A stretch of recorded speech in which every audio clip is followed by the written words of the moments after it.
makes a stop at the Mecca, Madison Square Garden, as 15th-ranked Creighton takes on St. John's. A look at the standings in the Big East. The Blue Jays come in at 11-5. Our officials, Lamar Simpson, Roger Ayers, and Tony Chiazza, and we're underway with St. John's controlling the opening tip. And one thing about Creighton, 99.9% man-to-man. St. John's, they'll mix it up a little bit more, including that full-court pressure that they love. These two teams met in Omaha back in early January as Jordan Dingle connects. Second turnover for the Blue Jays. And that's two half-court sets that Creighton did not get anything on. St. John's very good defensively in the half so far. Danis Jenkins, he's dangerous from that spot. That kid, the transfer from Iona, has been so good, especially lately. 13 points a game his first 20 games, and you better get out on him every second. But I was saying about Jay, but Shireman is up there for Player of the Year in the conference.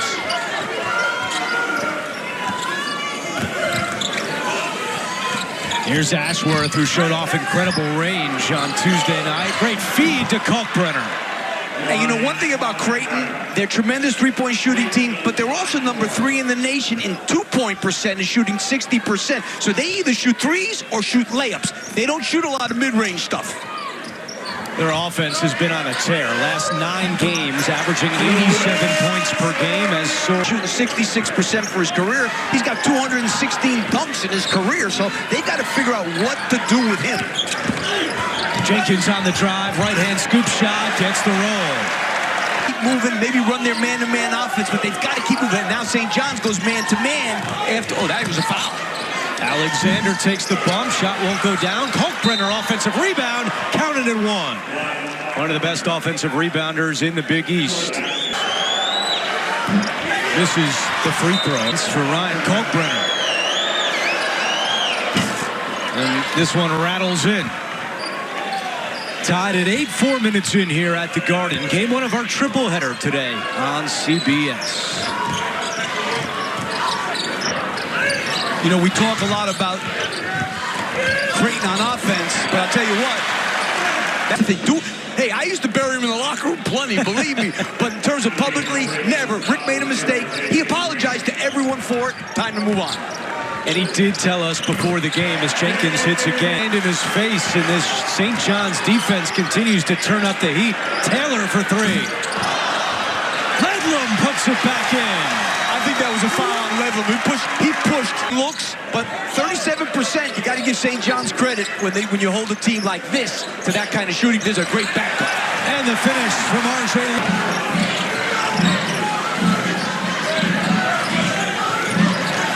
Alexander looking at the shot clock. It's down to 5. Trying to get around edge of 4. Step back is good. A big shot for the Blue Jays as they end that 10-0 run. And that's what Trey Alexander does best. He tries to get in the lane. He's probably the weakest three-point. He is the weakest three-point shooter there, but he can get in that lane. Blue Jays had gone scoreless the previous 3 minutes and 40 seconds before that one. As Simeon edge of 4. Again, trying to work around Kalkbrenner. And had it knocked away. You know, when you try one move and it doesn't work, and then you try another one, it's time to get it out. Alexander at the other end with the foul. Ewing was back in the 80s. Why are you trying to fake 6 times on him? St. John's will go 12 deep, and we're seeing them go deep into their bench here in the first half. There's edge of 4 again. This is what he just heard from Patino, and he sent it out. He learned quickly. As Naheem Aline with the 1 of 7 from 3.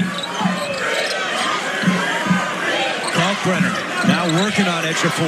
No double team. Lewis creeping over. Now Alexander from the outside. It's good. His second 3 of the half for the Blue Jays. And you know what? It's hard to double him with all these guys out there that can make threes. So that's why you shoot. Well, you got to be a good player to do it. 66% for his career. That's unheard of. Amazing. Here he is in the post. Out to Alexander. Another 3, and it's good.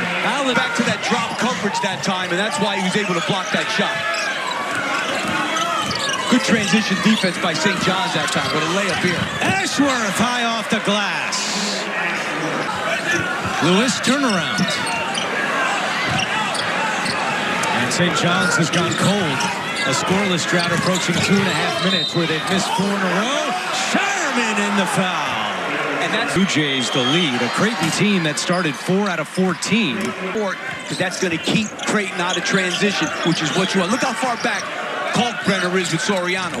And what he does is he patrols the paint, and now he can help out on Jenkins. But Jenkins is really... Johns with their first points inside in over 5 minutes after they had 10 points in the paint in the first 7 minutes.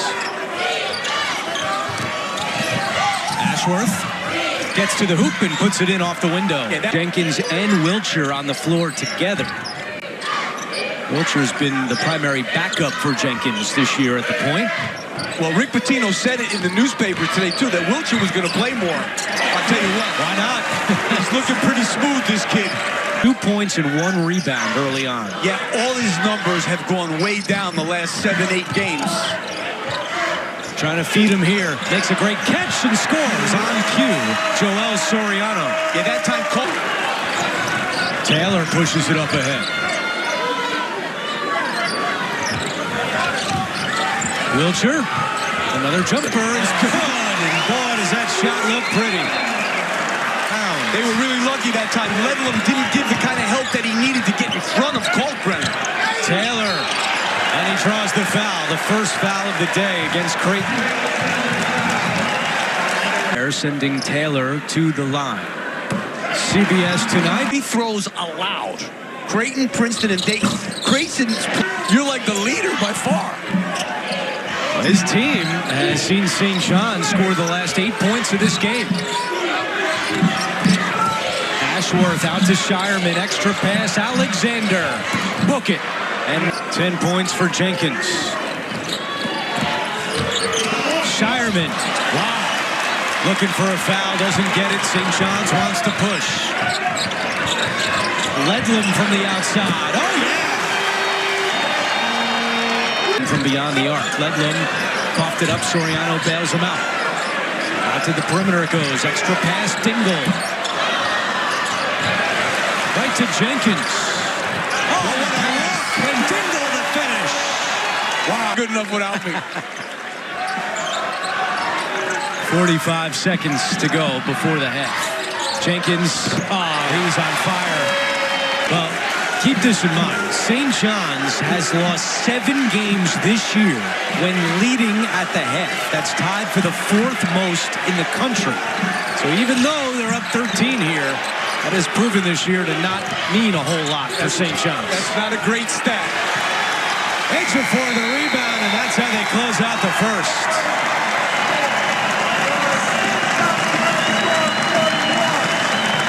Four have combined for 7 assists. And we talked about that in our open, about how they were going to guard Soriano and him passing out of those double teams, or when Kalkbrenner's guarding him alone. Alexander to Mason Miller. That's the first time we've called his name today. He's been very quiet for the Blue Jays. Another 40% three-point shooter. Alexander trying to get in the paint. Good defense by St. John's. Forces a tough shot that Alexander makes. You know, he's the one. 7-1 Kalkbrenner. And then Soriano steals it from Kalkbrenner.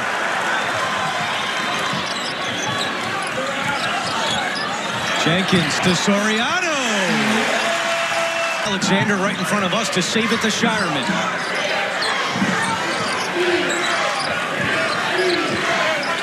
Shireman is 2 for 9 today. Kalkbrenner, nice touch. Nice touch. Nope. They're going to have to play better defensively because they gave Georgetown 53 points in that second half.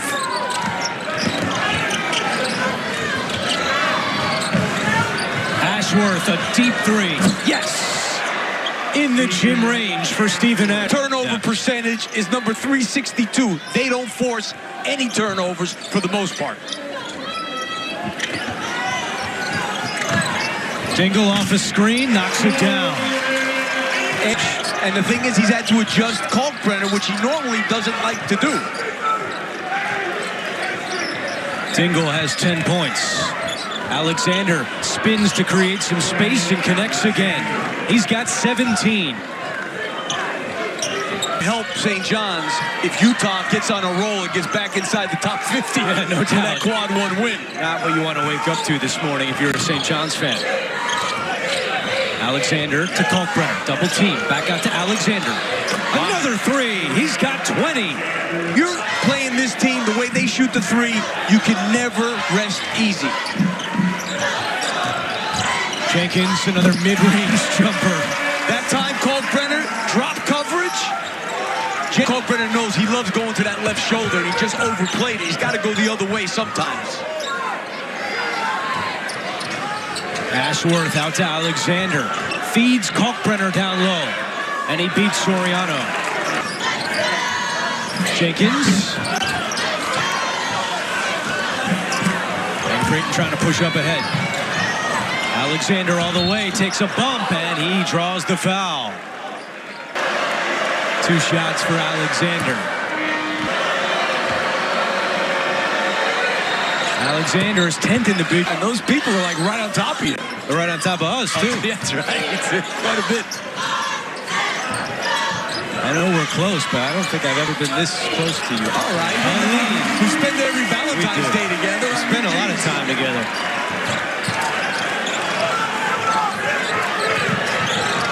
Shireman trying to get something going, and that will help. I mean, Wiltshire can't find it, but it comes back to Ejiofor.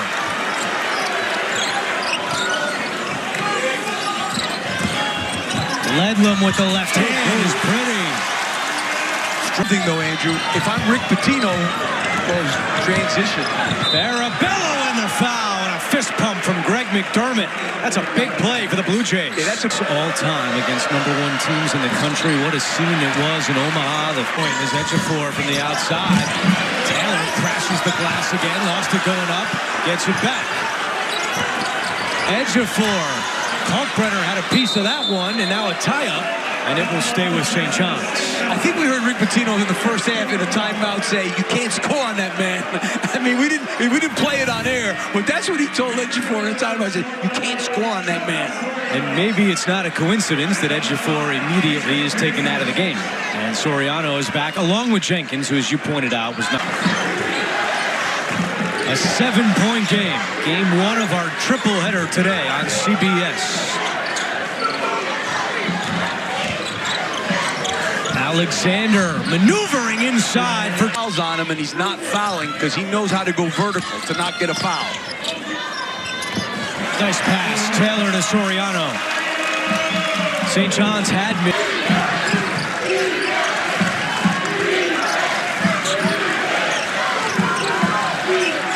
Shireman drives. Shireman, tough shot, draws the contact, a foul against Taylor. And Rick Pitino does not agree with attention. 3 all time. Never had back-to-back. No, we haven't had back-to-back. What did Shaka Smart tell us when he saw me? He still has the lappy on his wall at his desk. On his desk, right in a prominent position. You think we're kidding? This is a big deal for these players and coaches. Can't wait for March 9th as Dingle hits. That's his spot. Kalkbrenner for 3. Won't go, and Dingle the rebound.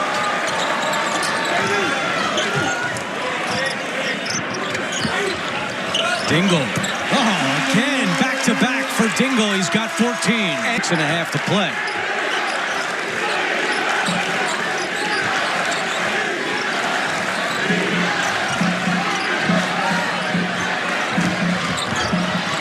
Alexander off the window for 2 more, and now he's 1 for 13.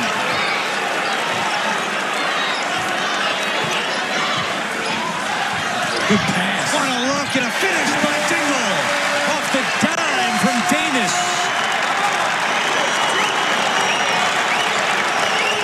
6 assists for Jenkins. And some of the St. John's fans on their feet here at the Garden. Another 2 for Alexander. And now a new season high. He's got 28 points. The other way, 2 more, an answer for St. John's.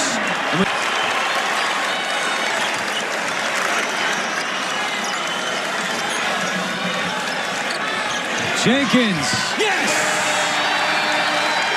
They need a timeout.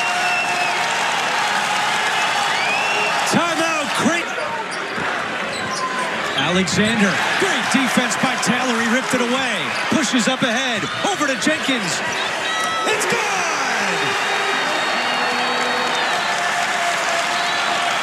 Today has 23 assists and 2 turnovers. Jenkins, 2 more. Pouring it on. He's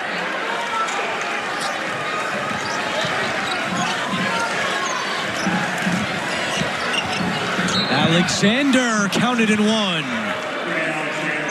So Alexander adds to his big day. He's 30 I'll tell you that. Mason Miller's not even attempted a shot today. They're playing him at that 3-point line. Ashworth to Kalkbrenner. Oh, that was a foul. Gets it back and scores with the foul.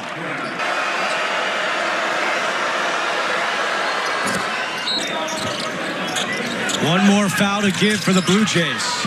Jenkins, and there's the foul. So a 1-and-1 coming now for Danis Jenkins. This will be just the 3rd free throw attempt. And Jenkins has now made big free throws for Jenkins. 27 points for Jenkins, a new season high.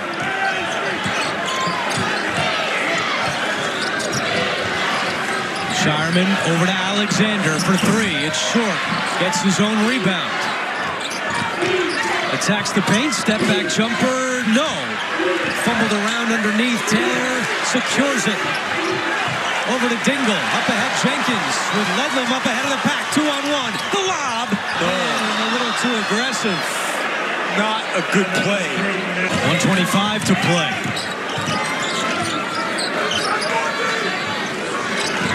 Ashworth. And a foul is called. That'll stop the clock. And Ashworth, an 88% free throw shooter. Lead is 10 with 1:17 to play. My mistake. And there's the quick foul committed by Alexander. So 1-and-1, biggest victory of the year by far. Dingle at the line. Bracketology, how do you evaluate this week for Creighton if they lose? They beat UConn, they lose to St. John's. And, you know, they went on the road and lost to a team that's number 50 in the net. You know, you didn't lose to somebody, you didn't lose to Georgetown or DePaul. You know what I mean? So I think you leave them probably where they are. Instead of moving up with the UConn win, they'll probably end up staying the same. Around the same, 15 at the beginning of the week. The Shireman scores 2, still 10 points, a minute to go. And a quick foul, and that'll send Soriano today. And as I talk, you know, I talked about my love for the New York Post. Played it.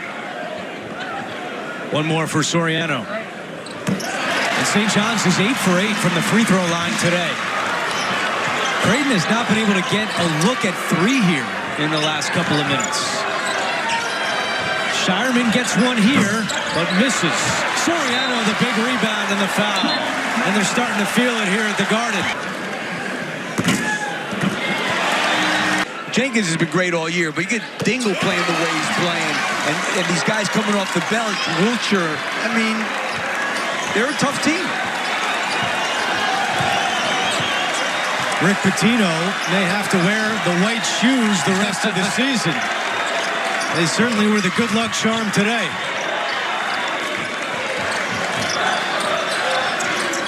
That is Jonathan Lawson missing in short. Jenkins the rebound, shot clock turned off, and St. John's can dribble it out.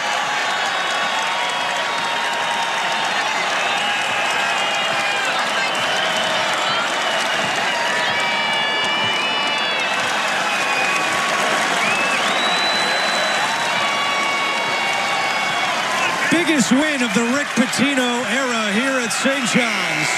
They take out 15th ranked Creighton 80-66. Only 3 turnovers for the Red Storm, the fewest by any team in a Big East Conference game this season. They played efficiently on offense and locked down defensively.